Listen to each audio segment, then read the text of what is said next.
আসসালামু আলাইকুম, স্বাগতম সবাইকে নতুন আরেকটি ভিডিওতে। আশা করি সবাই ভালো আছেন। সুরমাগাঙ্গের পাড়ের বাড়ি, শাহজালালের উত্তরসূরি, দেশ বিদেশে বেটাগেরি, আমরা অকল সিলেটে। যদি আমার বাড়ি সিলেটে না, কিন্তু সিলেট আমরা ঘুরতে গিয়েছিলাম এবং আলহামদুলিল্লাহ সিলেটের প্রতিটি জায়গায় আমাদের খুব ভালো লেগেছে। তারপরে সবচেয়ে যে ভালো লেগেছে যে আমরা ঘোরাঘুরির বলছে আমরা গিয়েছিলাম দরগায় হজরত শাহজালাল রহমতুল্লাহ মাজারে।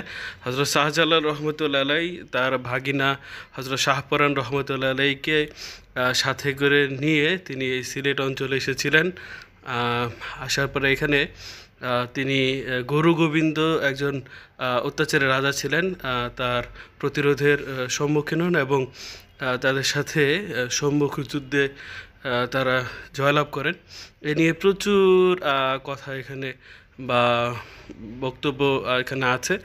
আর এখানটাতে শাহজালাল রহমতুল্লাহ মাজারে কিন্তু অনেক কবুতর দেখা যায়, যেটা শাহজালাল নিজামুদ্দিন আউলিয়া রহমতুল্লাহ আলাই তাদেরকে উপহার স্বরূপ দিয়েছিলেন। এবং হজরত শাহপরান রহমতুল্লাহ আলাই এখান থেকে অনেক কবুতর নাকি খেয়ে ফিরেছিলেন।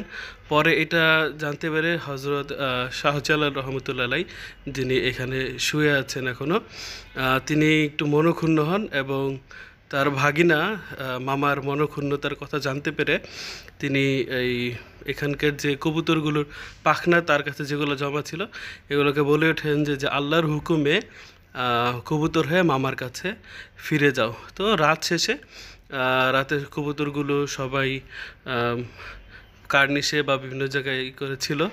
তো সকালবেলা আসে আমরা এই কবুতরগুলো সুন্দর করে দেখে যে মানুষজন এখান থেকে এদেরকে আদর করে খেতে দেয়। আর এর পাশে রয়েছে একটি বেশ বড় সড়ো পুকুর, আর এখানে কিন্তু একটা ওই যে মাঝখানে একটা ঝর্ণাও আছে। এখানে প্রচুর গজার মাছ আছে, আপনারা সামনে কিন্তু দেখতে পারবেন। এই গজার মাছগুলো কিন্তু হযরত শাহজালাল রহমতুল্লাহ আলাইহি পুষতেন, কিন্তু এরপরে 2003 সালে কিছু দুষ্কৃতিকারী এই পুকুরে বিষ প্রয়োগে এই গজার মাছগুলো মেরে ফেলে। তো এরপরে এদিকে মসজিদের পশ্চিম পারে এই গজার মাছগুলোকে দাফন করা হয়। এরপর শাহ মোস্তফা রহমতুল্লাহ আলাই, যার দরগা হচ্ছে মৌলভীবাজারে, এখান থেকে 40 জোড়া গজার মাছ এনে এখানে ছাড়া হয়। এখন এখানে প্রায় 200-র উপরে গজার মাছ এখনও এখানে সাঁতার কাটে এবং মানুষজন কিন্তু এদেরকে গজার মাছগুলোকে খুব ভালোবাসে। একদম তো এদেরকে এখানে সবাই আসে, এখানে দেখে মনোযোগ দিয়ে, খুব ঠান্ডা নিরিবিলি পরিবেশ। আমি দেখছিলাম যে কেউ কোনো কথা বলছে না, গজার মাছগুলোকে দেখছিল, অনেকে এগুলোকে খেতেও দেয়। তো আমরা ওই সময় খুব সুন্দরভাবে এগুলোকে মনোযোগ দিয়ে দেখছিলাম।